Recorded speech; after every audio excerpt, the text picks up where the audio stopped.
je vois que Juan Branco a été hospitalisé en urgence en Afrique pour empoisonnement. Mais je sais pas si c'est vrai ou pas. Attention, commencez pas à me dire, oh, c'est une fake news. Je sais pas du tout. J'espère pour lui que c'est pas vrai. Hein, au moins, l'histoire, elle est réglée. Parce que Juan Branco, il nage dans des eaux troubles, mais oh là là, pire qu'un Inde. Hein. Donc, si c'est vrai, force à lui, j'espère qu'il va vite s'en tirer. Et apparemment, c'est survenu 3 jours après son Thinkerview. On va écouter un morceau de ce qu'il dit. Et Juan, tu sais, oh, le type, il a 35 ans, il est vécu, gros. Avocat de Wikileaks, avocat du ministre du Sénégal, je crois. Je sais plus qui, là, qui s'est retrouvé en prison là-bas. Avocat des Gilets jaunes, avocat de l'ordre qui t'a baffé Macron, là. Ah bah la Macronie. La vérité, Juan, tu es un monstre. Hein. Force à toi. Hein. Est-ce que le roi du Maroc n'a pas suffisamment de secrets sur nos dirigeants politiques? Vous vous souvenez de cette querelle qu'il y a eu avec Macron avant le retour de bâton?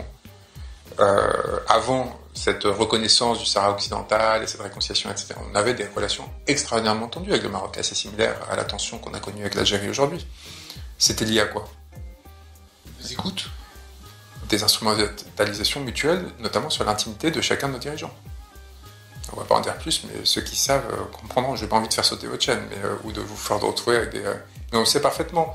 Donc, je vais le dire, vous avez des preuves, pas de preuves, c'est gratuit, c'est pas gratuit. Vous voulez que je dise? Non. Bon. Lord, quand il a commencé à dire je vais le dire, je me suis dit qu'est-ce qu'il va raconter? Il a dit ouais, est-ce que tu as des preuves? Ça va, ça, tu peux le dire. Hein. Il n'y avait rien de violent dans ça. Tu as vu le nom? Le nom était violent. Hein. Je pense que celui qui a interviewé Juan Branco était au courant de ce qu'il racontait. C'est ça qui lui a envoyé un nom, Franco. Il lui a dit j'ai pas envie que votre chaîne elle saute. Hein. Je sais pas ce que c'était. Ça doit être violent. Bon, après, on a l'habitude, on sait leur histoire, plus rien ne m'étonne avec eux. Le genre de mec que je peux lui accorder un minimum de confiance, même si je n'aime pas parler de confiance. Mais le type est très engagé, hein, faut lui reconnaître ça. Et là, on va passer à une vidéo d'Alain Soral.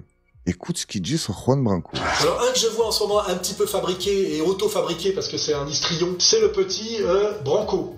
Hein, Branco, un peu branquignol, mais quand même, ils peuvent le pousser, parce que ce mec-là peut être le Besancenot de demain, s'il faut quand même un mec pour gérer et garder dans l'enclos, on va dire une certaine colère étudiante, tu vois, un certain gauchisme post-adolescent.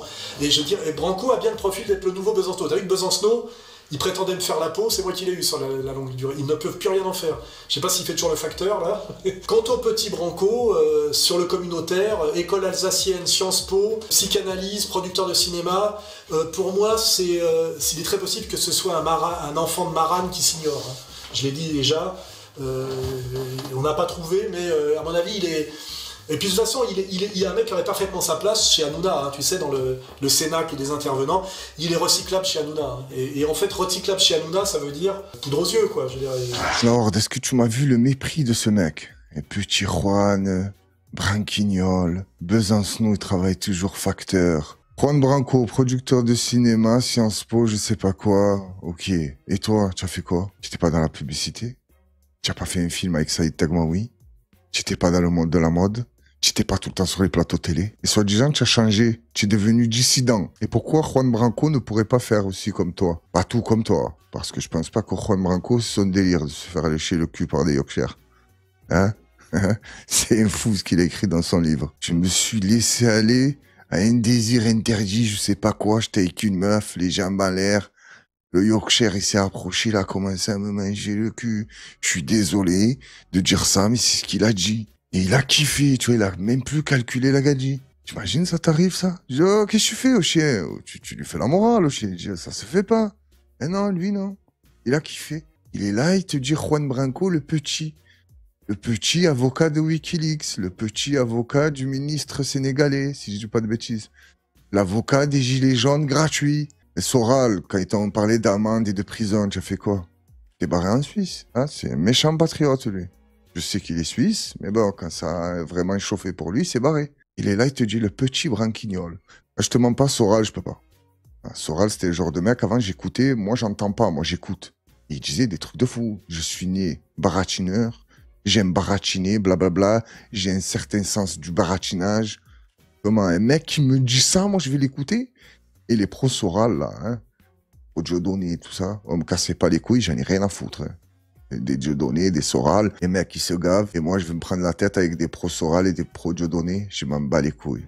Ils commençaient pas à me dire je sais pas quoi, ils se gavent pas, ils se gavent pas, ils sont dans la merde. Lui, il est plein de Rolex, des motos à 80 000 euros. L'autre, les Porsche, à ce qui paraît, c'est son délire. Te vend des pins à 5 euros, tu fais des années en assurance. Gros, tu reçois des lettres de AXA. Oh, ils se sont gavés, les gens, ils pensent que c'est des dissidents. Faut arrêter. L'autre, c'est vrai qu'il est bon dans l'humour. Bon, plus trop maintenant, moi, il me fait plus trop rire, parce que j'arrive pas à différencier l'homme de l'artiste. Et Soral, dans le baratin, c'est un monstre. Et là, la Horde, on va voir ce que Soral va déclarer sur l'empoisonnement, si c'est vrai, de Juan Branco. On va voir ce qu'il va dire. J'ai hâte d'entendre ce qu'il va dire.